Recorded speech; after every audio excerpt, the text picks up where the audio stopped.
Hello, everybody. Welcome to the Watershed Wise Landscape Professional Certification. This is Module 9, Rainwater Capture. Now, what this module is really getting at is something that we call low impact design. You may be familiar with the acronym LID, and it often describes low impact development. But we kind of switch it up a little bit. Development implies taking a particular condition and then, a natural condition and developing something on it. And we want to apply the principles of nature-based solutions and low impact to all design work that happens in landscapes or in land management. So. Traditional LID, low impact development, is essentially a series of best management practices. So these are techniques and devices that are used to basically restore the functionality of the site to pre-development levels.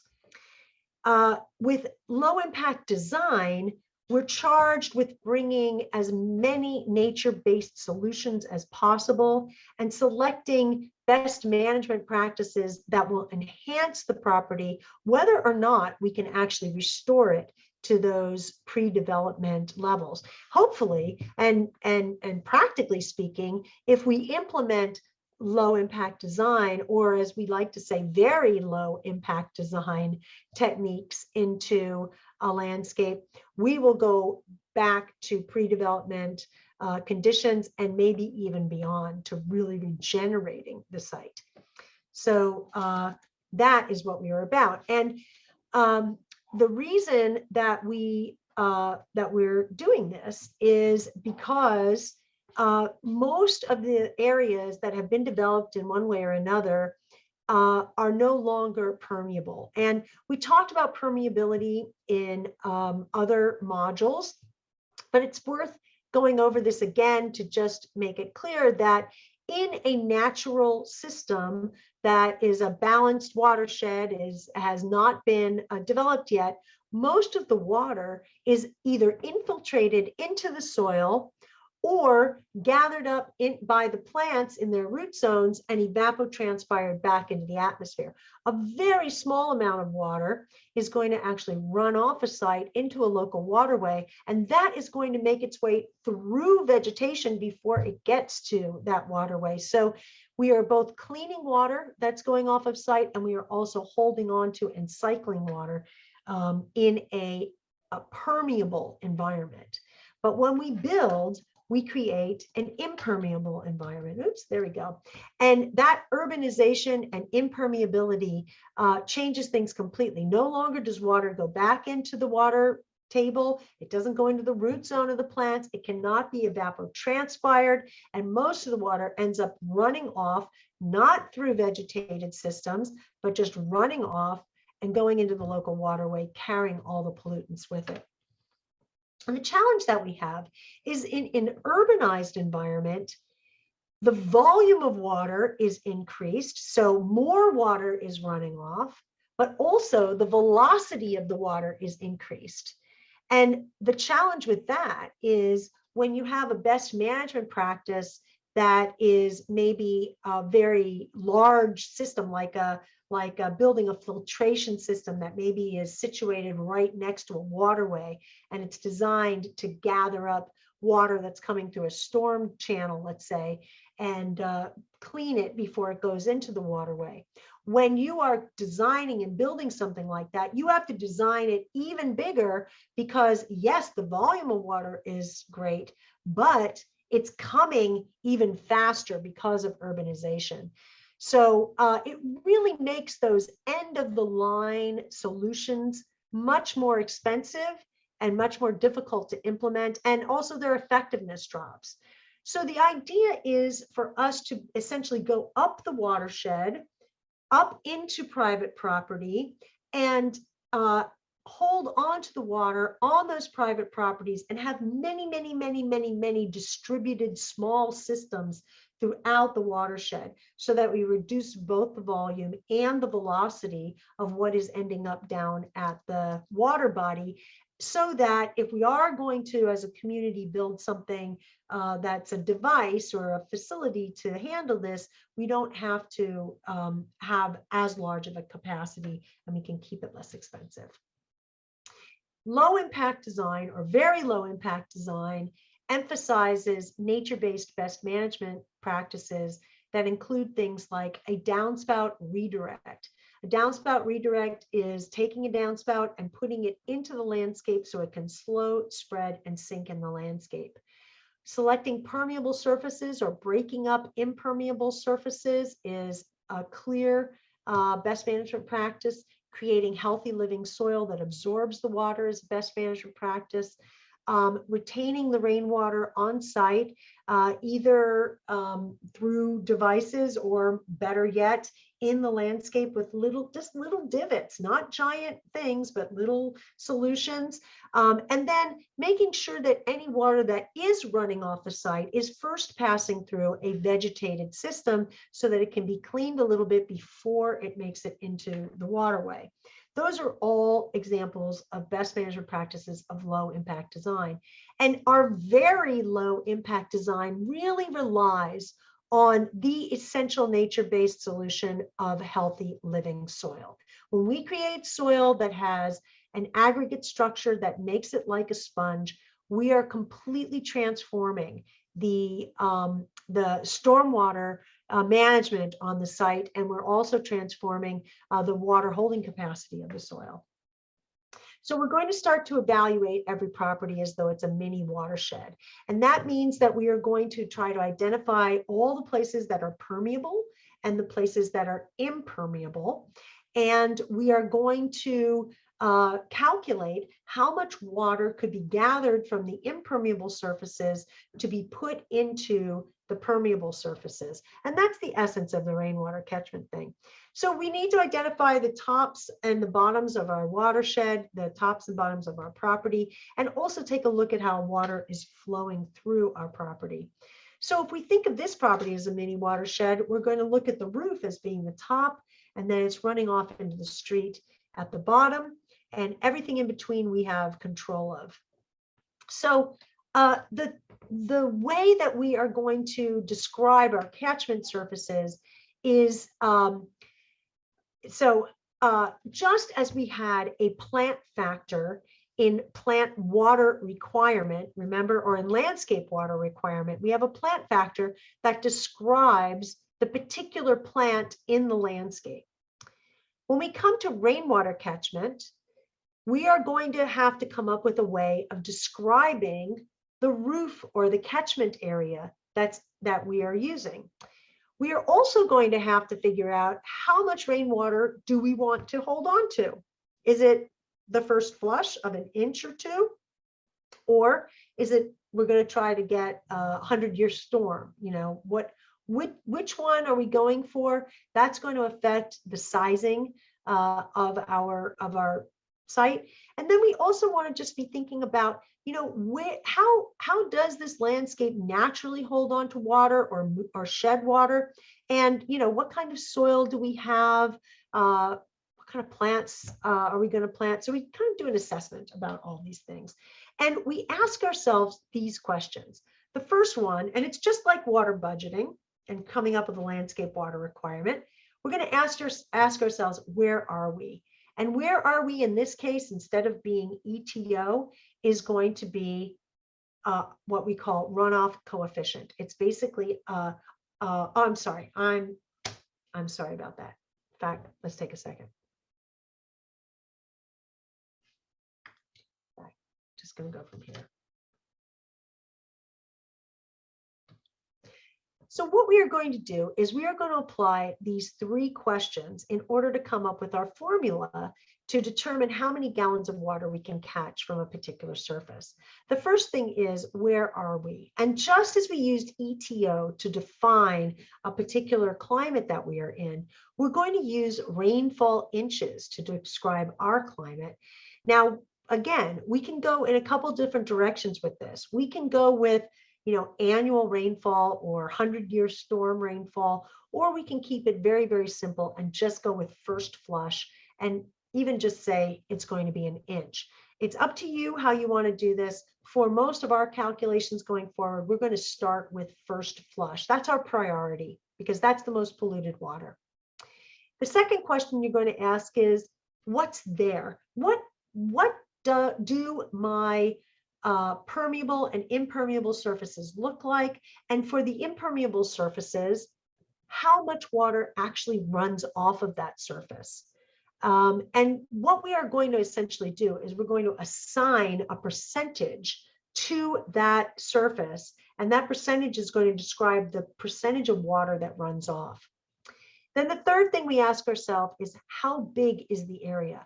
We need to have square footage in order to determine gallons. So we want our answer in gallons because that's the way we talk about it. And that's also the way that we're able to integrate rainwater into water budgeting and landscape water requirement. So we're going to be thinking in gallons. We need to know the area of the catchment area and the area of the receiving area.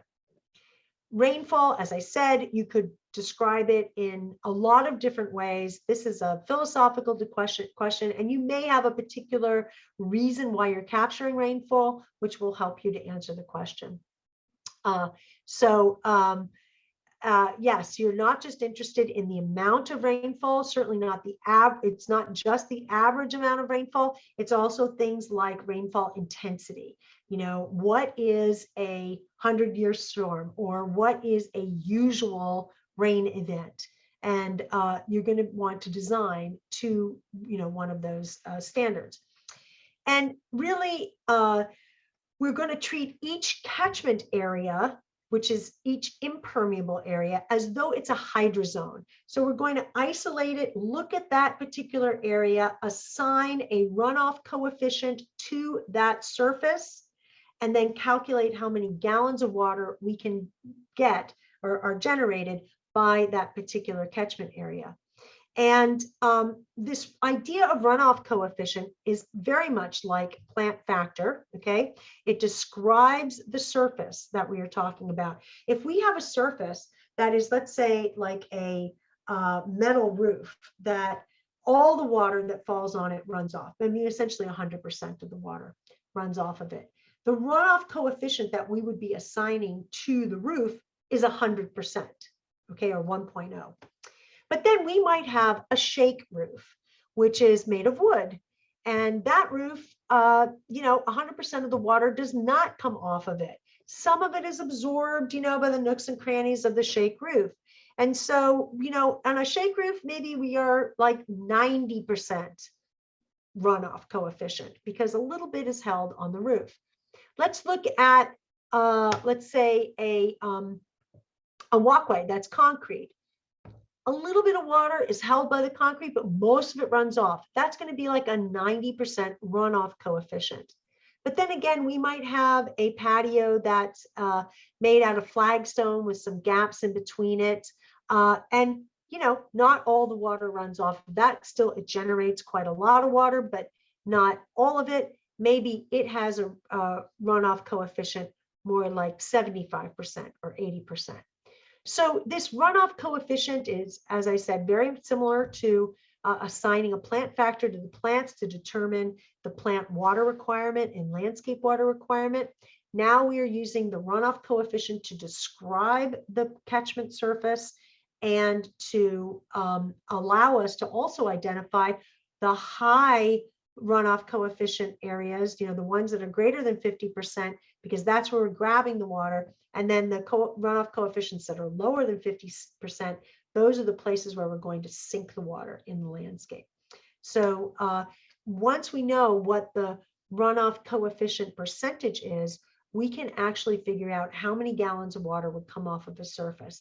And the formula that you see here probably looks really familiar because it's basically landscape water requirement, but now we're just talking about the amount of water off of a roof. We have a square footage of the catchment area, inches of rainfall that are occurring in that place. Let's say it's just one first flush. runoff coefficient that describes the surface that the water is running off of, and then converting it to gallons by multiplying by 0.62. And that tells us the total rainfall in gallons over the period of time, whatever that period of time may be. And you can see here, this permeable surface is going to be a lower runoff coefficient than the asphalt a parking lot is, showing an 80% runoff coefficient, whereas the permeable surface is going to be more like 20. So there is a exercise in the packet that I recommend you do just to become facile with the calculations. It'll really shouldn't take you very long, but you lay out the formula as we did, square footage times the amount of rainfall, just use 1 inch, which is first flush, that's the best way to go, times the runoff coefficient times 0.62. And that's going to tell us how many gallons of water are going to be running off of that particular surface, that covering that area in the particular time that you're talking about. So take a look at that and work through it. I also want you to work through the exercise that is a little bit more complicated. Here we actually have the catchment areas and the receiving areas laid out just as we would a hydrozone plan. And what we are going to do is we're going to assign runoff coefficients to these various areas. And you can assign it pretty much any runoff coefficient that you want, just should make sense, right? The roofs and the driveway and the sidewalk are going to be high runoff coefficient, and the landscape lawn area and driveway, because it's gravel driveway, so it's permeable, they are going to be at a much lower runoff coefficient. The roofs and the sidewalk are going to be your catchment areas, and the gravel driveway and lawn area are going to be your receding areas. And you can calculate all these out and just practice doing it. So when we imagine that we want to capture rainwater, we begin to look at roofs as though they have hydrozones. It's the same darn thing. What water is devoted to which particular downspout, that is the surface area that is going to be used in the calculation for each of the downspouts. So we call it the hydrozones of the roof. And we identify where the downspouts are, and then we figure out the surface area that contributes to those downspouts. We gather the water from the roof and essentially try to, from the high point, and try to put it into the landscape. We can design to capture water for use in the landscape that's going to flow through a device like a cistern. It's just, these are not, they take up a lot of space. So you need, and they're also expensive. So you need it only in a particular situation. Like here, this 200-gallon cistern is great because it's watering fruit trees that are in a really narrow area. So that can work. But when you have healthy living soil, you don't necessarily need it. You could consider doing something that is much larger, and you can combine them. So combining devices is a great idea. Again, your overflow should be to the landscape. This is really the reason to install something like a rain barrel. Look, rain barrels only hold 50 to 70 gallons of water. You're never going to be satisfying your landscape water requirement with a rain barrel. But you can use it to slow water down and allow you to convey that water off of a hard surface into the landscape. So you're redirecting water into the landscape. In this case, it's with a hose that's attached to the overflow. And now the barrel will overflow into the landscape. If you're going to use cisterns, it's perfectly fine. You have to have a way of getting the water out of the cistern, so that requires a pump. You are going to need it if you don't have a lot of room to do, if you have enough room for the cistern, but you don't have a lot of room for doing a landscape solution.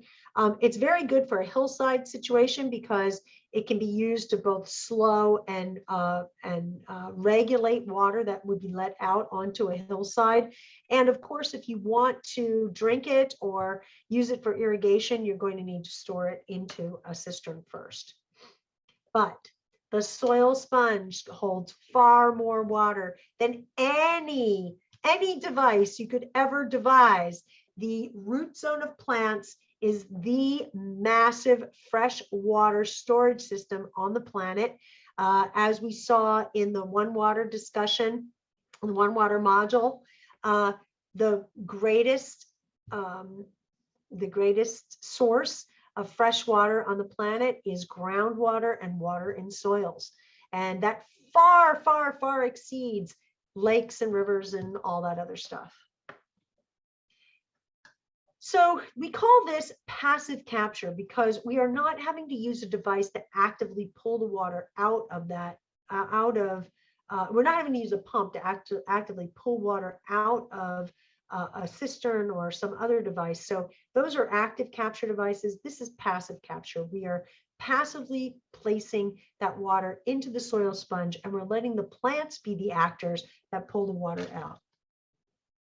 And essentially what we are going to be doing is we're matching our impermeable surfaces with our permeable surfaces and figuring out, do we have enough area to slow spread and sink as much of the water as possible? We want to emphasize that our catchment devices, the way that we do the catchment, is as shallow as possible, and that we are spreading the water out as far as possible. Now, downspout redirects are really important, and we worked very hard in our area to get rid of the concept of downspout disconnect, because no one wants to be disconnected, at this time, with the internet and everything. So downspout redirects are essentially taking downspouts and redirecting them into the landscape. And this is really the best way to slow spread and sink. A simple swale will suffice. The swale is the receiving area. This is a low spot in the landscape, and you can see it's like a divot there, a depression. And then the soil that was taken out of that depression is used to create the berms on either side and create a contouring. And really the key here is there are no more flat yards. It's all going to be about contoured landscapes. But how large of a catchment area do we actually need? That is the question. We know how many gallons of water we need to select, but how big of an area do we need? Well, what we now have to do is we have to convert our gallons into a volume number, because we are going to create a storage place. It's not a storage place that's going to hold it forever. It's not like we're making a pond, but it's a temporary storage place. And so it needs to have void space to hold the water. So we take our total rainwater in gallons and we divide it by 7.48 to come up with the cubic feet of rainwater that we're going to hold on to. Cubic feet is a volume. It shows us the square footage surface area that is going to be covered and the depth to which we are going to have to dig to hold on to that rainwater. So if we have 1,000 square foot roof and 1 inch of rain, we end up with 620 off of a standing seam roof, metal roof, 100% runoff coefficient. We end up with 620 gallons of water that we need to convert into cubic feet. So we divide by 7.48 and we find that we have 83 cubic feet of storage that we need to create. So where is it going to go? Well, this is why creating a site plan is so important. You're going to be doing some evaluation of your landscape, and you have already looked at, where does the water go on my property? Where is it coming out of downspouts? Does it sit in particular places? And you are going to use that as your guide for determining where to hold on to the water. I actually participated in a rainwater catchment workshop in Pittsburgh a couple weeks ago, and I was surprised to hear them say that they did not recommend that you direct the rainwater into an already existing low spot in the landscape. And I thought, that's weird. And the reason that they didn't recommend that is because that low spot is clearly not draining, right? If there's pooling water there, especially, that's not the best spot for it. And I thought, well, it's not draining because it's not living soil. So that seems to me to be the perfect place to direct it, where it wants to go naturally in your landscape. Enhance that and turn that area into living soil in order to capture the water. You're going to need to determine the square footage of your catchment surface. So that's just length times width. And then identify the downspouts and calculate the contribution area to each of those downspouts. So again, like a hydrozone. So how deep are we going to have to actually dig in order to catch this cubic feet of water? So we have 83 cubic feet of water off of a 1,000 square foot roof. And let's just assume that we only wanted to dig 12 inches. Well, if cubic feet is square foot times depth and our device depth is 1 foot, that means we need a surface area of 83 feet in order to accommodate this water. The question really is, what happens when your area is too small or is not enough area? Then what do you do? Well, actually, let's first take a quick little conversation through what it's going to look like when it gets there. So it can look like anything. It can be a long, skinny thing like this, and we're looking now at the 83 cubic feet. It could be a long, skinny thing that looks like a dry creek bed. It could be a kind of pondy, amorphous thing, or a round thing with a diameter of 11 feet. It's up to you about what it looks like, so long as the surface area and the depth accommodate the cubic feet. And again, if you're going to dig down 12 inches, that means that the surface area needs to be 83 square feet. But if you decide you only want to dig down 6 inches, you're going to need to make the surface area twice as large. So instead of 83 square feet, you're going to need 166 square feet in order to only dig down 6 inches. And that's essentially it. If you have the depth, then you're going to have to double the surface area. And a consideration that you really need to keep in mind is we don't want to remove soil from the property. So if we are going to dig a depression, that soil that comes out is going to be utilized on site as berms and as part of the contouring to help us hold on to this water. So remember that whatever you're digging out, you are also going to have to place as a berm somewhere. Now, what happens when the area is constrained for you to make the receiving area?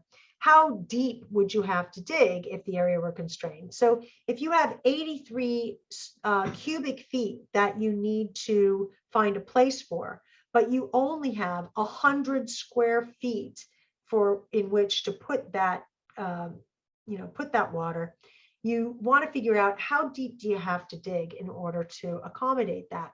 So you take the 83 cubic feet and you divide by 100 square feet, and that's going to tell you how many feet deep you have to dig. And so in this case, it's 0.83 feet that you have to dig. And when you multiply that by 12, you come up with the number of inches that you have to dig in order to accommodate this. So if you are going to try to put the 83 cubic feet into a 100 square foot area, you're going to need to dig down 10 inches deep to accommodate all the water. Now, you're going to want to keep in mind that these receiving areas they're going to be filled with water at times of the year.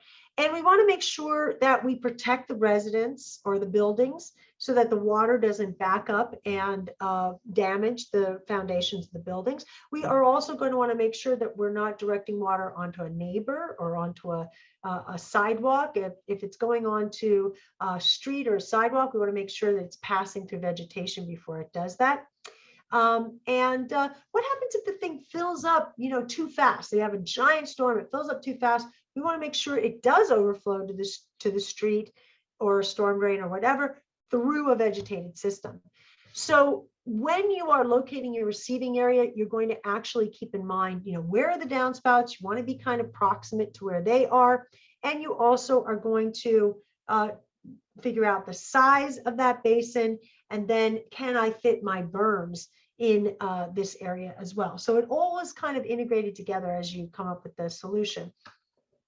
I encourage you to do the exercise where you're calculating a large receiving area. You've got these setbacks here, but you've got a lot of surface area that you can sink the water, as opposed to a very small surface area. So here you have that 100 square feet. It's very concentrated, and so you're going to have to go a lot deeper.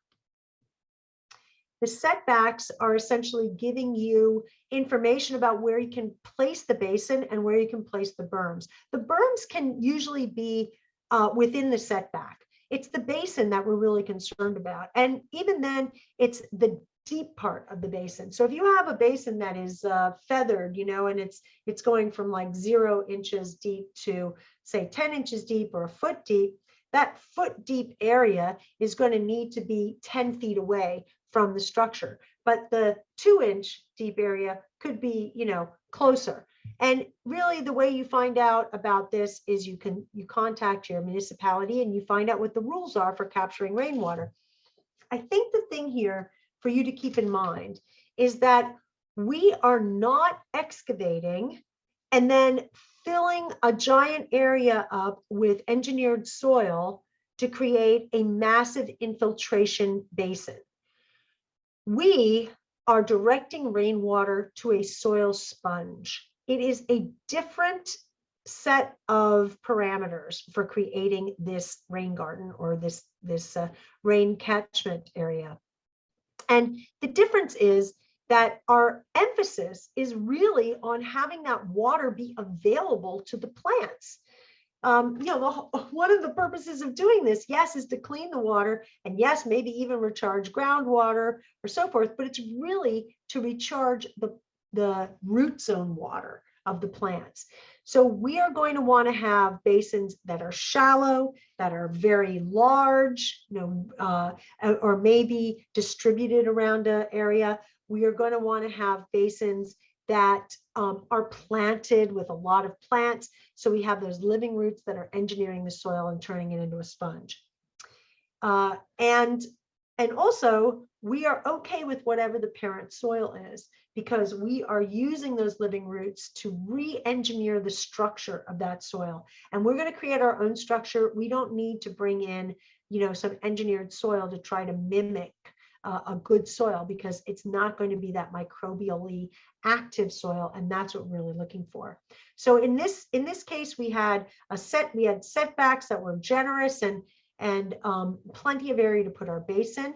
In this scenario, in the same generous setbacks, I've decided I don't want to dig that as deep. I don't want to dig a foot deep. So now this is twice the surface area, but half the depth. And then you can also spread out the basins. It's the total receiving area that matters. So you can have multiple basins. You can move the water from basin to basin as long as you have a 1/4 inch fall over every foot. So it's a 1/4 inch per foot fall. You'll be able to move the water around. And highly encourage that you think about creating basins maybe near a tree, so that that tree can get a little extra water when it rains. So these are sort of the 3 formulas that you're going to be thinking about. The first one is very much like our landscape water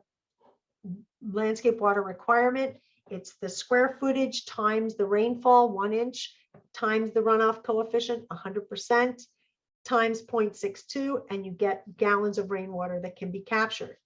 Oh, by the way, that runoff coefficient at 100%, that's a conservative number, right? If you use that 100% rather than relying on your local municipalities, they may have a percentage that they use in these rainwater catchment formulas. I think it's better to run through the formulas individually instead of rolling everything up into one number that you're multiplying by the roof area. First of all, it helps you to understand better what's going on. And secondly, it gives you the opportunity to be conservative and say, actually, I want to capture all the water off that roof, not just 80% or whatever would be embedded in that calculation. Okay, once you have the gallons, then you need to figure out how much space I keep saying device, but the depression is going to occupy. You take gallons and you divide by 7.48 to get cubic feet. Cubic feet is telling us surface area square feet times the depth that we have to dig. And then we determine how deep do we have to dig, given that we may have constraints in our receiving area, or we might have constraints about digging a lot. So we want to keep things as shallow as possible. 12 inches is really kind of the max of things. Okay, these are the steps that you want to go to. You determine the square footage, you assign a runoff coefficient to the surface that you are catching the water from. You determine whether you're using first flush, 1 inch, or more than that. You calculate the gallons collected, and then you convert to cubic feet. You determine the square footage that you have in order to place the rain garden in the landscape. And then you divide the cubic feet by square feet to get the depth in feet, and you multiply by 12 because we want to see the depth in inches. And the rain gardens can look like anything. They can be skinny and long, and they can be big and rocky, and they can be little and rocky, and they can be totally vegetated like this one, really not very much rock except to do some retaining. It doesn't have to be complicated at all. The one thing you do want to be keeping in mind is that if you're going to move water in a landscape, you need a 1/4 inch fall for every foot you move out into the landscape. So that is a very important, or 1 inch per 4 feet of movement. You're going to need that to convey water to the catchment, the receiving area, and also to convey the water away from the receiving area if there's too much water. But the actual swale itself can be fairly flat. That's okay, because you're ponding the water briefly to be able to capture it. We recommend the use of something called a bunyip in order to measure your elevation. It's easy to make, and it's essentially a water level, and it's an amazing tool for figuring these things out. It's also an amazing tool for site evaluation. Rain chains slow down the water. They are super, super valuable because we want to reduce velocity so we can capture. We can keep it simple by going overground with a diverter from the downspout, or catch it in a catch basin and move the water through a pipe, an underground pipe that comes up into a mulch basin. We can redirect underground pipes that are taking water directly out to the street. We actually intervene and cut that pipe off, redirect it into the landscape with that pop-up, drainage pop-up at the end, and then we cover the existing old pipe where it went out to the street. We cover that up with a filter fabric so that if the landscape really did fill up with a lot of water, it could still escape, but really we turn our attention then to the new pipe and the new location of where that water is going in the landscape. And I want you to notice that, let's see here. Yeah, so this is a great picture because it shows this pipe with the pop-up like way above the landscape. And people have asked me, why is that? That doesn't make sense. What is it, some kind of water feature?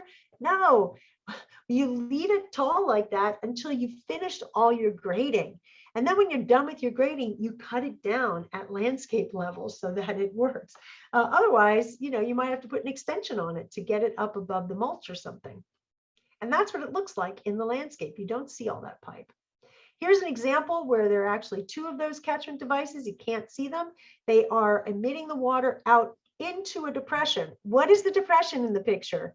It's the walkway. The walkway is an 18-inch mulched path. So it's been excavated, and that soil was used to create the berms that the trees are on, and that creates the contouring. The pathway is actually the retention area.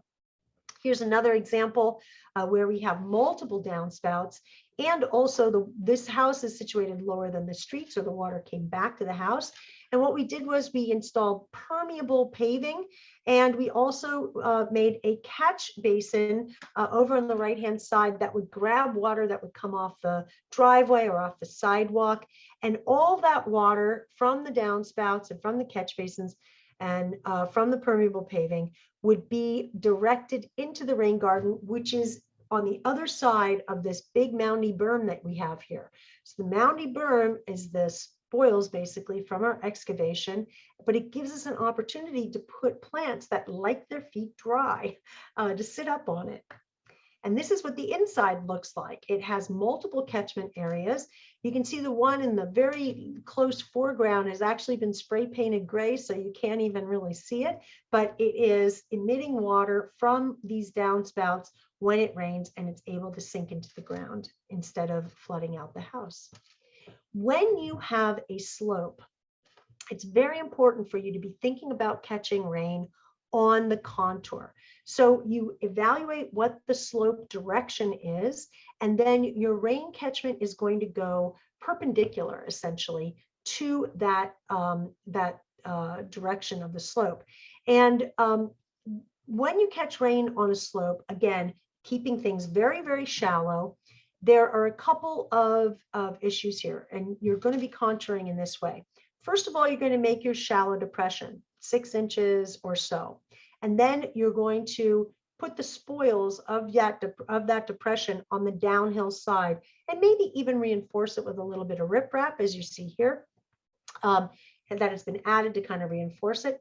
But then you have another small depression on the other side of that is planted. So you're going to be planting the downhill side of this, of the riprap area. You can also plant in the contour as well.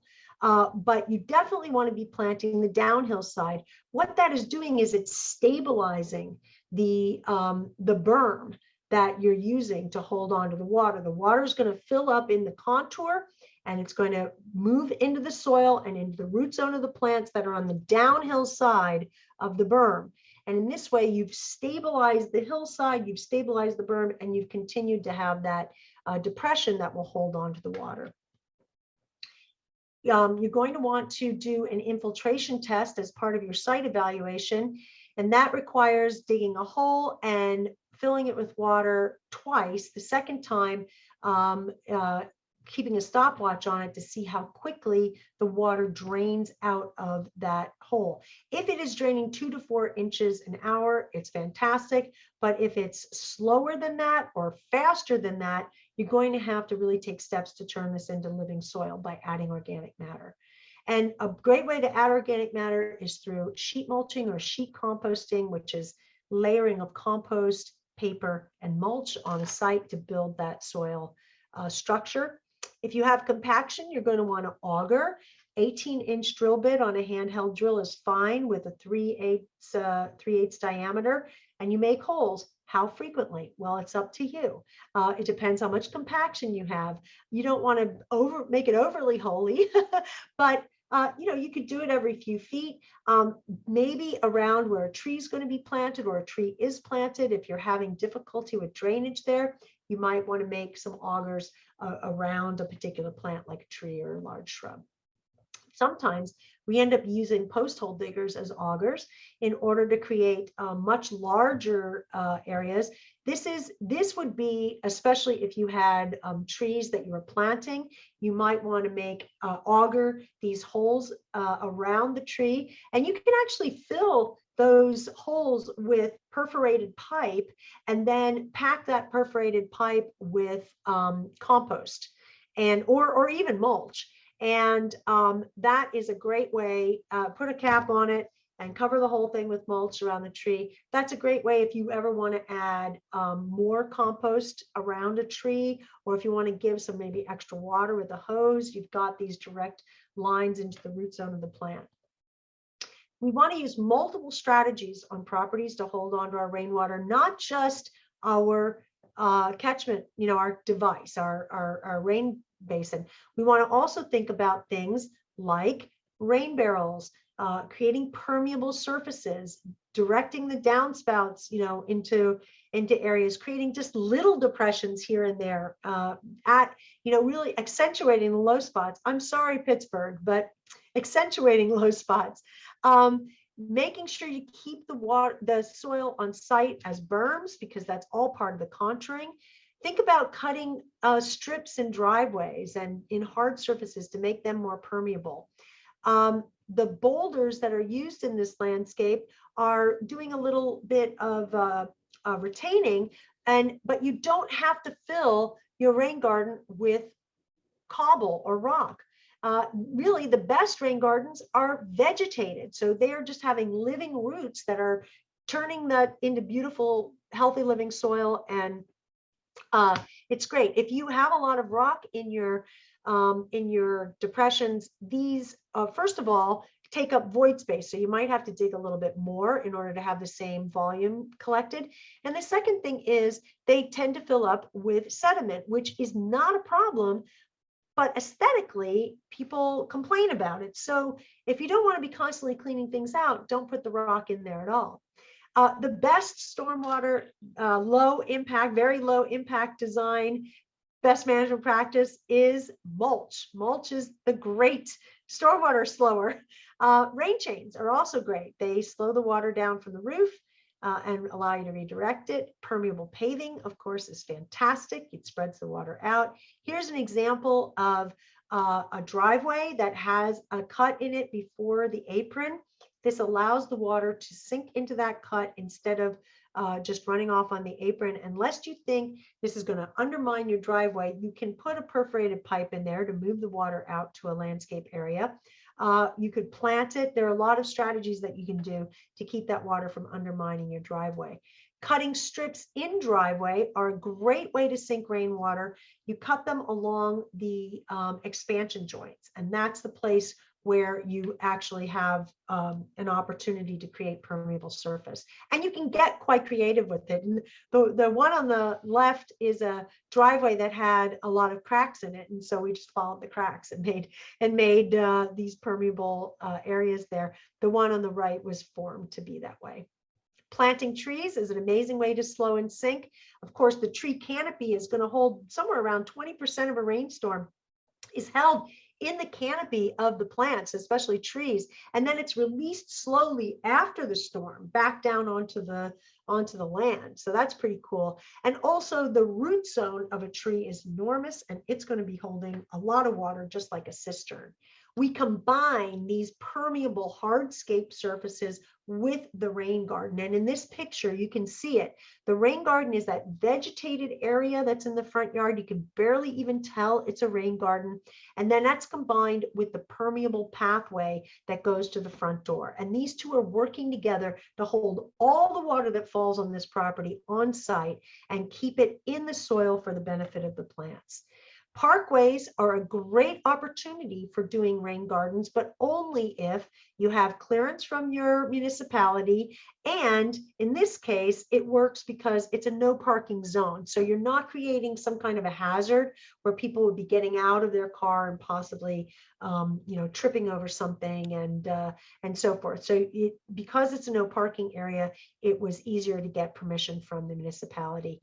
In a case where you have a parking area, you can also potentially do it, but you want to make sure that you have a step out to get out of the car so that you have this access area where people can walk easily without falling into the rain garden.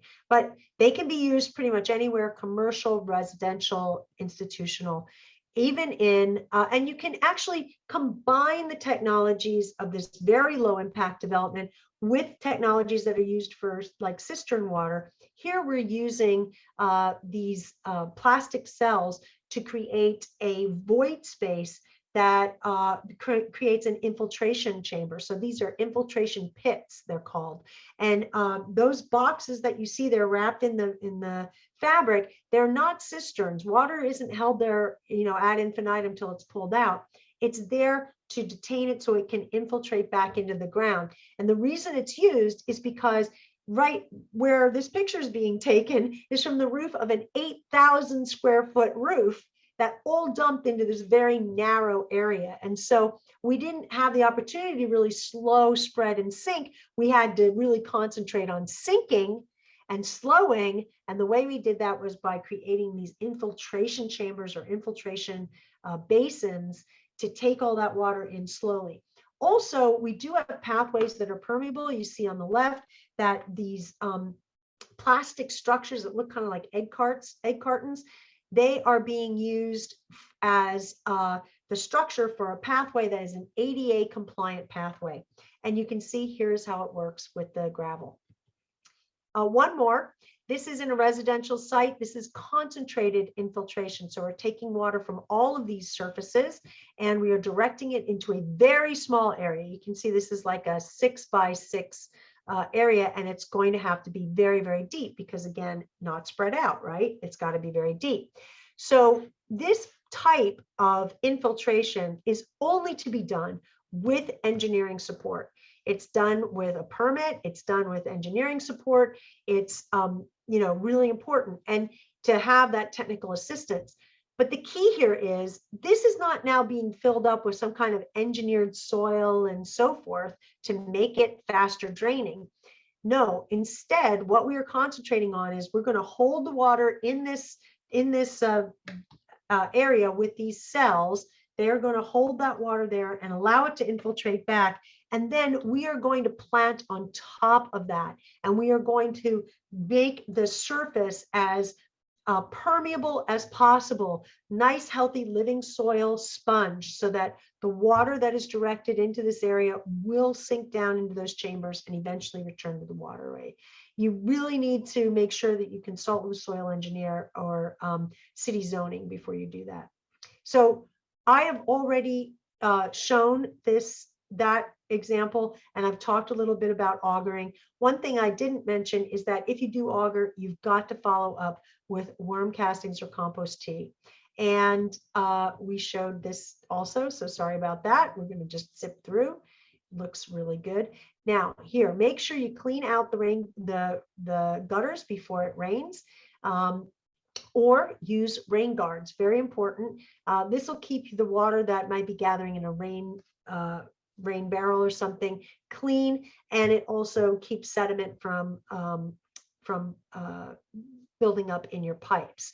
Speaking of sediment, okay, one of the biggest issues that are confronted in these rain garden programs is that a lot of sediment ends up coming into them, especially in the early years.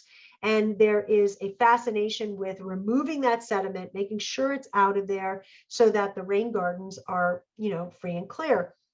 And I want to differ with that. We want to differ with that. And the reason is, yes, sure, maybe the first year or two, you'd clean up the sediment and you spread that sediment out in the landscape. Yes, it is polluted. It is polluted sediment, but you have healthy living soil. Your healthy living soil wants those hydrocarbons in order, it's like tasty treats. So spread that sediment out. Let the healthy soil sponge eat up those pollutants that would be in the sediment. The other thing is, after the first year or two, when your rain garden is really rocking and your plants have got their roots going and it's all happening, just let it build up with sediment. Because unless you have an aesthetic issue, like it's covering up your rock that you've put in there, it doesn't matter that there's sediment there. You have built a healthy living sponge. You don't have engineered soil here that has to be removed once it gets so polluted or, is going to constrict in some way over time the amount of water that's infiltrating. No, your emphasis is not necessarily on getting it to groundwater fast. You want it to be in the root zone of the plants first, filling all that up and then going to groundwater. And that sediment just becomes part of building the living soil sponge. So this approach to creating rain gardens is a little bit different than you're going to confront in most of the country. East Coast, Midwest, definitely do not look on rain gardens in this way. They are very engineered, usually prohibited in clay soils. There's a lot around it. But when we turn it into landscaping and we turn it into just contouring a little bit, very small depressions, and making sure it's all vegetated, we kind of flip the script on this, and we make it something that could happen anywhere, because now flat yards are out and contours are in. And that ends the rainwater catchment segment of this workshop.